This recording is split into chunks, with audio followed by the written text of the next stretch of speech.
Baik, pemirsa sekalian, bahwa seperti kita ketahui bahwa Hagia Sophia ini bangunan ikonik Turki ya. Setelah 86 tahun kembali dibuka untuk ibadah sholat Jumat pertama, yaitu hari Jumat tanggal 24 Juli 2020. Ribuan orang mengikuti sholat Jumat di dalam dan di luar masjid bersejarah ini di Istanbul, Turki. Ibadah sholat Jumat di Hagia Sophia ini juga diikuti oleh Presiden Turki yaitu Recep Tayyip Erdogan. Kemudian pada masa penaklukan Ottoman di Istanbul pada 1452, Hagia Sophia beralih fungsi menjadi masjid. Bahkan sebuah perpustakaan dibangun dalamnya. Pada tahun 1935, Hagia Sophia dirubah menjadi museum. Namun pada tahun 2020 ini, tepatnya pada tanggal 10 Juli, status Hagia Sophia sebagai museum dicabut oleh Pengadilan Administrasi Utama Turki, dan keputusan tersebut membuka jalan bagi pemerintah Turki untuk membuat bangunan megah tersebut menjadi masjid. Dan ini yang menjadi kontroversial, ditentang oleh banyak negara, ditentang oleh berbagai golongan. Dan apakah ini akan memberikan atau sebagai pertanda kebangkitan umat Islam dengan keberanian seorang pemimpin? Baik, setelah hadir di tengah-tengah kita, oke, sebelumnya saya sampaikan dulu bahwa acara ini dipersembahkan dari Hamasa Way, Inspiration Spirit, kemudian dari Soulmate Academy, dan didukung sepenuhnya oleh STIMIK Bandung Bali, dan STT Indonesia. Telah hadir di tengah kita Bapak Dr. Ahwan Fanani, beliau sebagai pemerhati politik dan budaya, dan juga sebagai dosen di UIN Wali Songo. Kemudian narasumber kita yang kedua, Bapak Ilham Khairi, beliau sebagai wartawan senior Kompas, dan sebagai dosen seni dan desain di Universitas Multimedia Nusantara atau UMN. Dan saya sendiri, Yusja Yusman, akan memandu acara ini hingga selesai, dan mudah-mudahan kita bisa diberikan kelancaran dalam acara ini. Di ujung acara nanti kita akan ada tanya jawab, barangkali ada teman-teman yang ingin memberikan pertanyaan kepada kedua narasumber kita, kami persilahkan bisa klik raise hand yang ada di tombol di bawah, atau bisa melalui chat. Dan ini juga disiarkan secara internasional melalui YouTube ya, di Hamasa Way. Dan jangan lupa untuk subscribe, kemudian like dan komen, dan jangan lupa untuk menekan loncengnya supaya nanti kalau ada kegiatan-kegiatan seperti ini, nanti teman-teman bisa mengetahuinya.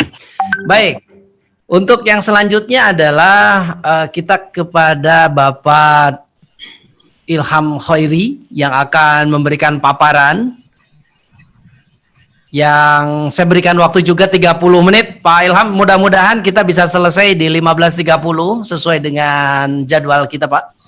Jadi nanti setengah jam untuk waktu Bapak, dan selanjutnya kita akan atur untuk tanya jawab. Waktu dan tempat kami persilahkan, Pak Ilham Khairi. Iya, terima kasih Mas Yusja Yusman, Mas Abdurrahman, dan juga terima kasih untuk teman kita, Mas Ahwan Fanani. Mas Yus, saya tadi share PPT, mungkin bisa ditampilkan sambil ya share screen untuk teman-teman. Itu adalah catatan ringkas ya untuk memicu diskusi ini. Teman-teman sekalian, perkenalkan, nama saya Ilham Khairi. Sehari-hari saya adalah wartawan Kompas. Saya banyak meliput tentang seni budaya, seni rupa, teater, lukisan, dan lain sebagainya. Di luar itu saya juga mengajar sebagai dosen seni dan desain di Universitas Multimedia Nusantara UMN, yang lokasinya ada di Serpong Gading, Tangerang, Banten. Saya ingin memberi judul dari apa yang ingin saya sampaikan sebagai apakah pembukaan Hagia Sophia sebagai masjid itu merupakan kemenangan simbolik yang mencerminkan kebangkitan umat Islam, dan itu adalah sebuah pertanyaan. Pertama-tama, saya ingin menjelaskan tentang apa itu Hagia Sophia dan kenapa begitu penting, apa saja yang ada di dalam Hagia Sophia, dan kenapa Hagia Sophia itu kemudian juga ditetapkan sebagai situs warisan dunia oleh UNESCO. Dan kemudian yang terakhir nanti saya akan bicara hampir sama dengan Mas Fanani tentang betulkah Erdogan akan sungguh-sungguh mendorong kebangkitan umat Islam, atau itu hanya strategi untuk memenangkan elektabilitas politik buat partai AKP di Turki, atau jangan-jangan umat Islam di dunia juga banyak salah paham tentang politik lokal Turki yang dianggap sebagai bagian dari politik Islam global gitu ya. Nanti saya akan bicara tentang itu. Yang pertama, tentang Hagia Sophia, teman-teman. Hagia Sophia oleh orang-orang Turki disebut sebagai Hagia Sophia. Ini pada dasarnya adalah situs yang sangat penting, dibangun pada abad ke-6 Masehi. Ke-6 Masehi itu ya Indonesia masih menjadi kerajaan-kerajaan kecil ya. Borobudur saja itu abad ke-9 Masehi. Jadi kira-kira 2 abad sebelum Borobudur, Hagia Sophia ini sudah ada. Ini dibangun oleh Kaisar Justinian. Dia adalah penguasa Kekaisaran Romawi Timur. Pembangunannya membutuhkan waktu 6 tahun ya, tahun 532 sampai 537. Jadi cukup lama juga. Dan setelah selesai, maka Hagia Sophia langsung menjadi semacam simbol kejayaan gereja Kristen Ortodok Timur ya. Jadi dalam peta agama Kristen, kira-kira garis besarnya dibagi menjadi 3, Kristen Protestan, Kristen Ortodok di wilayah Eropa Timur, dan kemudian Katolik yang sekarang ini disimbolkan dengan kekuatan spiritual di Vatikan ya, dengan Paus. Nah, ini adalah simbol dari gereja Kristen Ortodok Timur. Dulu wilayah ini disebut sebagai Konstantinopel, sebagai wilayah yang mempertemukan ya, antara Eropa dan Asia, antara Eropa dan Timur Tengah. Jadi ini adalah satu titik yang sangat penting yang menjembatani antara perubahan-perubahan yang terjadi di Eropa dan perubahan-perubahan yang terjadi di Arab. Tetapi kemudian situasi berubah pada tahun 1453, itu abad ke-15. Abad ke-15 itu kalau di Indonesia ya kira-kira sepeninggal Sriwijaya ya. Sriwijaya itu abad ke-7 sampai abad ke-13, dan Majapahit mulai bangkit. Abad ke-15 bersamaan dengan Majapahit, itu Sultan Mehmed II dari Kesultanan Turki Utsmani menaklukkan Kekaisaran Romawi Timur itu setelah melalui pertempuran yang berat. Akhirnya kota Konstantinopel dengan Hagia Sophia di dalamnya itu dikuasai oleh kekhalifahan. Dan nama Konstantinopel itu kemudian diubah menjadi Istanbul. Kemudian Sultan Mehmed II pada 1453, pada abad ke-15 itu, pertengahan itu, menjadikan gereja Kristen Ortodok tersebut menjadi masjid. Digelarlah sholat Jumat pertama kali pada tahun itu. Maka ini menandai berakhirnya ikon Kristen Ortodok selama 900 tahun diubah menjadi masjid. Dan dengan pengubahan ini maka tercermin kira-kira adalah simbol penaklukan ya, bahwa Kristen Ortodok sudah ditaklukkan oleh kekuatan kekhalifahan Islam. Kira-kira begitu. Jadi pengubahan itu adalah simbol penaklukan. Dan ini sebetulnya bukan khas dilakukan oleh Turki Utsmani. Di beberapa wilayah lain yang terjadi juga sebaliknya. Ketika wilayah-wilayah Islam kemudian ditaklukkan oleh kekuatan Eropa, maka masjid atau musola atau tempat-tempat ibadah umat Islam juga bisa dijadikan apa saja oleh kekuatan yang menguasainya. Dan itu berlangsung lama sekali, sampai kemudian pada tahun 1934, ketika Mustafa Kemal Atatürk, Presiden Republik Turki modern, mengubah fungsi Hagia Sophia yang asalnya menjadi masjid itu dijadikan sebagai museum. Ini tidak lepas dari keinginan dari Mustafa Kemal Atatürk untuk membuat Turki yang asalnya adalah Kesultanan Turki Utsmani menjadi modern nation state, menjadi negara modern yang dengan struktur yang lebih modern. Atatürk ingin agar Turki lebih menampilkan wajah yang rasional, yang sekuler, jadi agama dan negara itu dipisahkan. Sekaligus pembukaan Hagia Sophia sebagai museum juga ingin menampilkan semacam penghargaan ya, atas dua sejarah yang berada pada satu bangunan, yaitu sejarah Kristen Ortodok dari Kekaisaran Romawi Timur dan sejarah penaklukan oleh Sultan Mehmed, itu dijadikan satu dan dua-duanya dihargai.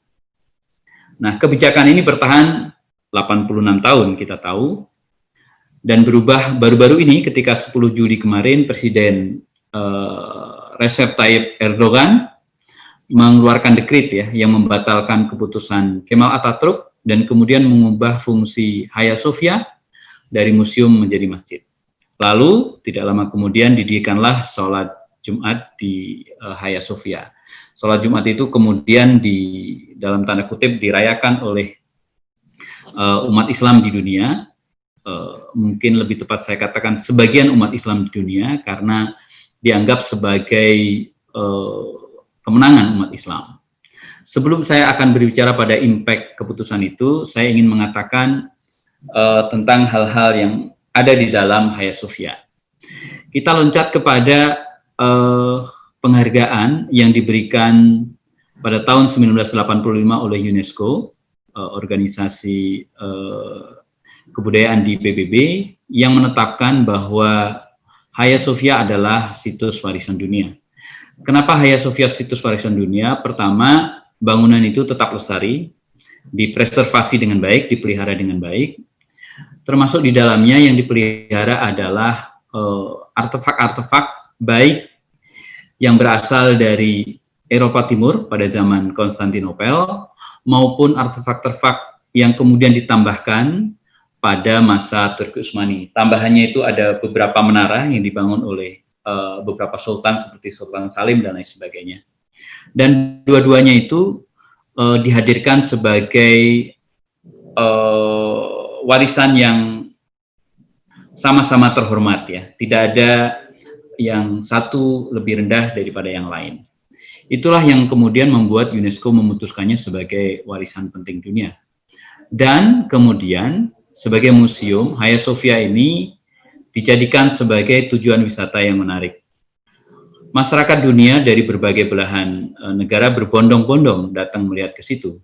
Kalau warga Indonesia pergi umroh, salah satu alternatif yang ditawarkan oleh pihak pengelola travel biasanya adalah wisata tambahan. Selain ke daerah Makkah dan Madinah, wisata tambahannya bisa jadi adalah ke Turki, dan salah satu tujuan dari wisata tambahan itu adalah menengok Hagia Sophia. Maka pada tahun 2019 kemarin ada 3,7 juta wisatawan yang mengunjungi Hagia Sophia selama setahun. Ini adalah penghargaan ya terhadap pentingnya situs tersebut. Dan secara ekonomi juga memberikan keuntungan kepada Turki. Apa saja sih yang menarik dari Hagia Sophia dari sisi arsitektur? Tentu saja yang pertama, sebagai bangunan yang dibikin pada masa kekristenan Ortodok di wilayah timur, bangunan ini betul-betul mencerminkan ciri khas dari arsitektur Eropa Timur. Dan ciri khas arsitektur Eropa Timur itu juga mengacu kepada ciri khas arsitektur Romawi yang berkembang di wilayah Roma sekarang. Hagia Sophia menggunakan kubah yang besar di bagian atas dengan lengkungan setengah lingkaran pada bagian atas. Ini hal penting yang ingin saya tekankan untuk mengatakan bahwa sesungguhnya kubah itu bukan khas Islam. Kubah itu juga bahkan lebih dulu digunakan oleh masyarakat Romawi. Masyarakat Romawi membangun banyak sekali bangunan-bangunan bersejarah dengan memanfaatkan kubah terutama di bagian atas. Kubah juga digunakan di wilayah lain, yaitu di wilayah India. Beberapa peninggalan candi di India juga menggunakan kubah. Begitu juga dengan beberapa wilayah di Mongolia. Jadi kubah itu bukan khas Islam. Kubah itu adalah arsitektur dari masa abad awal Masehi yang kemudian terus dilestarikan.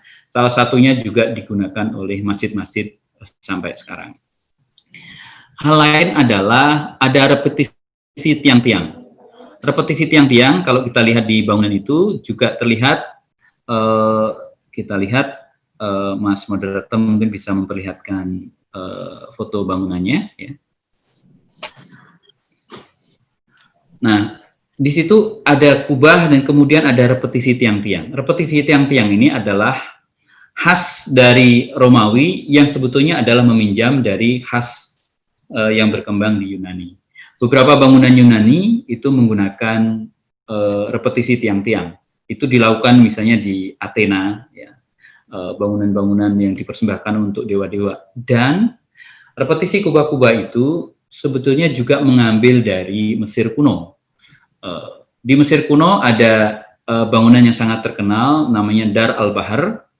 Itu juga menggunakan repetisi tiang-tiang. Jadi repetisi tiang-tiang yang juga sekarang banyak digunakan di masjid, misalnya masjid di Cordova di Spanyol, atau masjid-masjid di Indonesia seperti masjid di Baitur Rahim di Aceh atau Masjid Istiqlal di Jakarta, itu sesungguhnya adalah mengacu kepada bangunan yang ada di Timur Tengah. Bangunan Timur Tengah mengacu kepada bangunan yang ada di Romawi Timur, bangunan Romawi Timur mengacu kepada bangunan Romawi, bangunan Romawi mengacu kepada Yunani, dan bangunan Yunani mengacu kepada bangunan di Mesir kuno.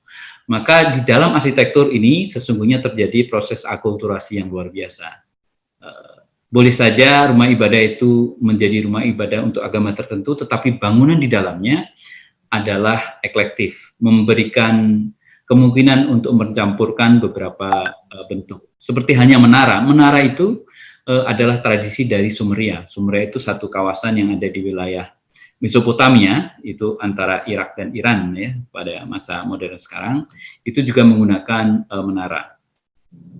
Nah, hal lain yang menarik dari Hagia Sophia ini adalah adanya jendela-jendela terbuka dan kemudian kaca-kaca, sehingga ketika orang masuk di dalamnya, orang akan langsung menemukan ruang yang luas yang ditopang oleh lengkungan setengah lingkaran, dan kemudian seperti dia melihat taburan bintang di sekelilingnya. Jadi suasananya sangat mistis ya. Dan ketika hal ini dibuka menjadi museum, ketika Hagia Sophia dibuka menjadi museum, maka masyarakat bisa menemukan jejak-jejak kekaisaran Romawi itu sekaligus. Dan pada saat yang bersamaan, di slide saya ada juga itu, Mas Yus, ada bangunan di bagian dalam yang di dalamnya ada kaligrafi sulus. Nah, ya itu, terima kasih. Nah, di sini kita menemukan dua hal sekaligus. Ciri arsitektur Romawi Timur, yaitu lengkungan. Ini lengkungan yang direpetisi ya, yang diulang-ulang pada kiri, kanan, dan lain sebagainya, sehingga membentuk sebuah lorong yang luas sekali. Tetapi sekaligus juga ada kaligrafi. Di sini kita lihat kaligrafi warna emas dengan latar belakang hitam ya, bertuliskan Allah, Muhammad, Ali, Utsman, dan mungkin di beberapa nanti ada Abu Bakar dan Umar bin Khattab. Ini memperlihatkan akulturasi atau percampuran yang sangat menarik sekali. Dan kemudian pada slide selanjutnya kita lihat ketika kemudian ditelisik lebih jauh, ternyata di Museum Hagia Sophia itu, Mas Yus atau host bisa menggeser gambar pada file berikutnya ya, terima kasih, pada slide berikutnya. Ini adalah mozaik Yesus di Hagia Sophia. Kita lihat di dalamnya ada kaligrafi dan di dalamnya ada mozaik Yesus yang memperlihatkan bahwa ini dulunya adalah gereja. Gambar ini dibikin dengan flat karena pada masa itu masih berlaku kepercayaan ikonoklasme. Ikonoklasme itu adalah kepercayaan bahwa seniman tidak boleh menggambar langsung makhluk bernyawa karena itu adalah otoritas Tuhan. Kemudian ini yang ingin kemudian kita diskusikan, apa sesungguhnya makna pengembalian Hagia Sophia dari museum menjadi masjid? Jawabannya tidak bisa tunggal dan tidak bisa pasti karena kita punya jarak dengan Turki, kita bisa membacanya dari jauh dan di sana juga ada politik lokal yang sangat dinamis. Dari sisi politik lokal di Turki, keputusan Erdogan itu merupakan langkah strategis ya untuk memulihkan dukungan partai AKP, terutama tambahan dukungan dari kelompok Islamis. Ini sangat penting dukungan ini karena pada tahun 2023, tahun depan artinya, akan ada pemilu sela yang memilih presiden dan anggota parlemen. AKP ingin agar partai ini tidak kalah sehingga kekuasaan Erdogan akan tetap berlanjut. Kenapa ini dipilih oleh Erdogan? Banyak pengamat menilai karena ini adalah langkah yang cukup strategis ya, semacam shortcut gitu, jalan pintas gitu untuk memulihkan elektabilitas AKP. Sebagai catatan, pada masa Januari hingga Maret tahun ini, elektabilitas AKP itu 33,7%. Ini ditujukan dengan satu survei kepada masyarakat Turki yang ditanya, jika pemilu digelar saat itu, partai mana yang akan Anda pilih? Nah, 33,7 memilih AKP.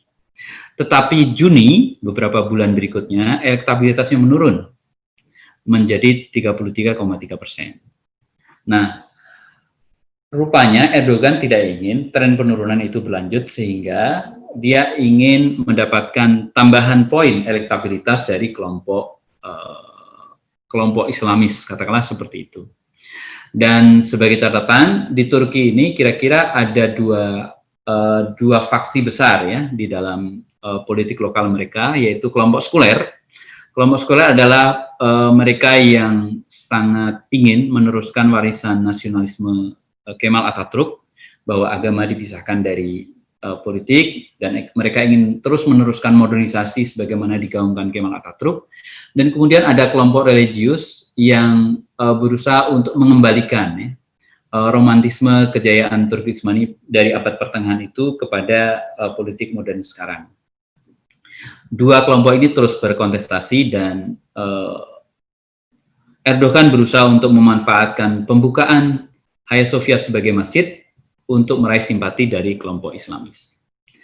Dan dari sisi internasional, langkah Erdogan ini juga bisa dibaca sebagai upaya dia untuk meraih simpati dari khalayak Muslim internasional.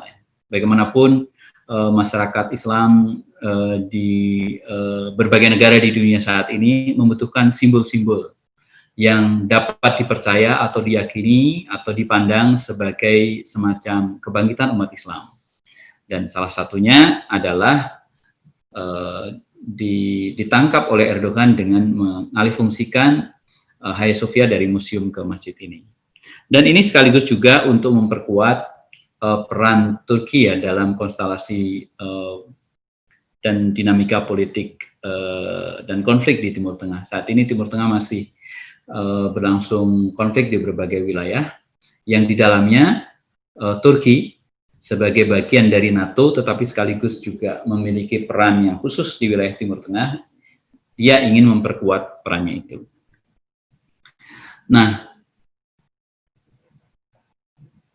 banyak umat Islam di Indonesia dan juga negara-negara lain menangkap pembukaan Hagia Sophia sebagai masjid ini menjadi semacam kemenangan politik umat Islam ya. Mereka ingin agar hal ini dilihat sebagai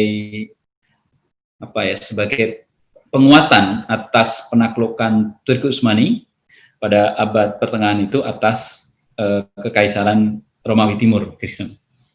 Dan perasaan kemenangan itu kemudian memberikan gairah ya, bahwa oh ini berarti Islam sudah kembali menunjukkan kekuatannya, kembali menunjukkan simbol-simbol penaklukan dan lain sebagainya. Di tengah simbol-simbol lain di kalangan umat Islam yang lemah, ini simbol kebangkitan di Hagia Sophia ini memberikan semacam angin segar ya. Saya ingin mengatakan bahwa simbol-simbol lain yang lemah itu bisa kita lihat pertama-tama pada fenomena yang sampai sekarang masih kita sesali dan kita dibuatnya kecewa adalah konflik yang terus-menerus ya di beberapa wilayah Timur Tengah, negara-negara dengan penduduk Islam yang besar dan sebagian adalah merupakan kerajaan Islam. Katakanlah sebut saja misalnya di Suriah, yang sampai sekarang masih belum kelar juga, ada faksi-faksi yang masih terus bertarung.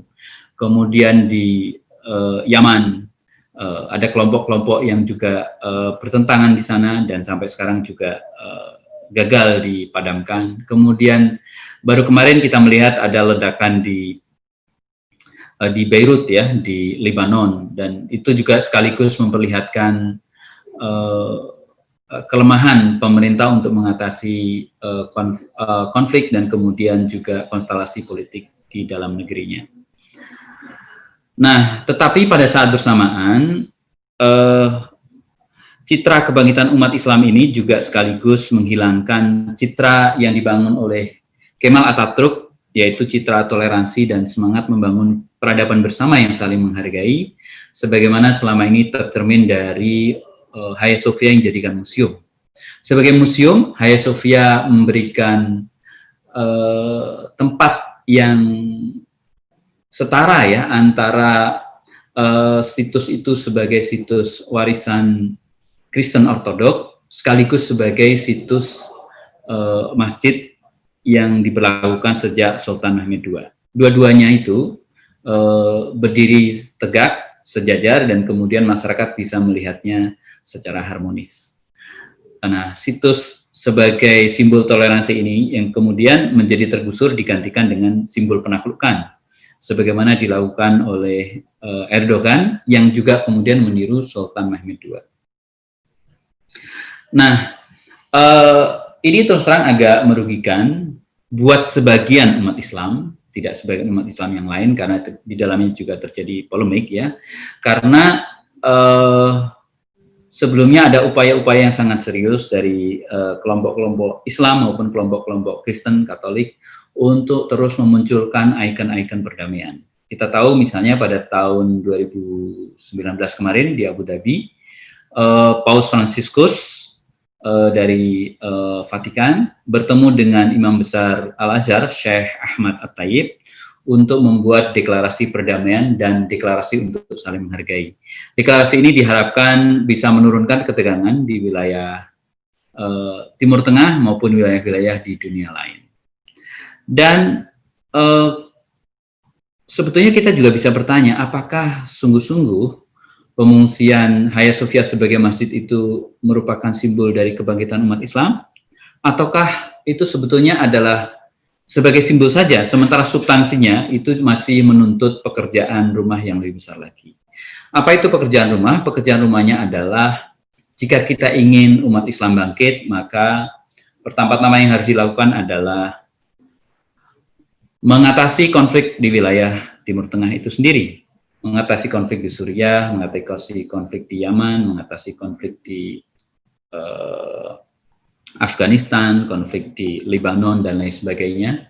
Dan juga mempertemukan beberapa faksi-faksi, baik itu ada di dalam negeri maupun faksi-faksi yang ada di dunia internasional, untuk sama-sama mengatasi berbagai problem serius di tengah umat Islam. Problem itu misalnya adalah problem pendidikan. Kita tahu di dalam banyak negara-negara yang berpenduduk Islam, pendidikan masih tertinggal. Banyak sekali masyarakat Islam yang tertinggal secara ekonomi dengan penghasilan yang minim, bahkan di beberapa wilayah misalnya di daerah-daerah Afrika itu juga masih terus terjadi kelaparan, kemiskinan, dan lain sebagainya. Ilmu pengetahuan masih belum terlalu kita kuasai, teknologi. Misalnya kita berbicara selalu tentang revolusi gelombang keempat, tetapi sesungguhnya revolusi gelombang keempat itu sekarang ini betul-betul tidak ada di tangan umat Islam. Pada satu sisi, teknologi informasi itu dikuasai oleh para pengembang teknologi yang ada di Amerika. Mereka mengembangkan berbagai media sosial, ya, seperti Facebook, YouTube, Twitter, Instagram, Google, Yahoo, dan lain sebagainya yang servernya ada di sana. Sementara itu pada titik yang lain sekarang China juga mulai mengejar, misalnya dengan TikTok, dengan beberapa terobosan teknologi telepon genggam dan lain sebagainya. Dan terlebih lagi diplomasi internasional kita juga lemah. Selama ini umat Islam meskipun punya agama yang sama, tetapi mudah sekali tersulut dalam konflik. Katakanlah kita ingin menyebut misalnya konflik antara Sunni dan Syiah yang ada di Suriah dan membuat masyarakat Suriah masih berkonflik sampai sekarang. Beberapa tahun lalu saya bertemu dengan seorang tokoh dari Suriah, Taufik Ramadan Al-Buti. Dia adalah anaknya Ramadan Al-Buti yang menceritakan bagaimana Suriah itu babak belur karena konflik yang berakar dari adanya faksi-faksi aliran keagamaan yang kemudian terus dikipas-kipasi oleh kelompok-kelompok eksternal, dan itu membuat Suriah tenggelam dalam perang sampai sekarang. Maka pertanyaannya, kalau kita ingin umat Islam bangkit, tidak cukup dengan membuka Hagia Sophia menjadi masjid, tetapi kita kerjakan PR-PR yang lebih besar tadi. Pengembangan pendidikan, ekonomi, ilmu pengetahuan dan teknologi, dan juga mendorong perdamaian di negara-negara Islam itu sendiri. Ini pengantar diskusi dari saya. Terima kasih Mas Jayus, Mas Fanani, dan teman-teman yang hadir dalam forum ini. Semoga kita bisa ngobrol-ngobrol selanjutnya. Assalamualaikum warahmatullahi wabarakatuh. Ya, terima kasih kepada narasumber kita Dr. Ahwan Fanani dan Bapak Ilham Khairi yang sudah memberikan paparannya begitu jelas, begitu detail, dan menginspirasi kita dan menambah wawasan kita terhadap isu politik dunia, bahwa Masjid Hagia Sophia ini dan kebangkitan umat Islam ini menjadi sebuah simbol yang dilakukan oleh Presiden Erdogan. Dan mudah-mudahan di Indonesia juga apapun simbolnya, apapun bentuk gerakannya, ini tetap kebangkitan umat Islam harus dibarengi dengan toleransi yang tinggi, karena keberagaman umat Islam di Indonesia ini harus menjadi keutamaan. Tidak bisa kita memandang sebelah mata terhadap kanan kiri kita dengan beraneka ragam suku dan beraneka ragam agama, dan tentunya ini para ulama harus memberikan kesejukan kepada bangsa kita, sama-sama berjalan namun tidak terlepas dari Negara Kesatuan Republik Indonesia ini. Sekali lagi kami ucapkan terima kasih kepada Dr. Ahwan Fanani dan Bapak Kiai Ilham Khairi yang sudah menemani kita semua di Bincang Online, menambah inspirasi Masjid Hagia Sophia dan kebangkitan umat Islam di tema hari ini. Dan mudah-mudahan kita bisa berjumpa kembali di episode yang akan datang dengan tentunya tema-tema yang lebih menarik lagi. Terima kasih.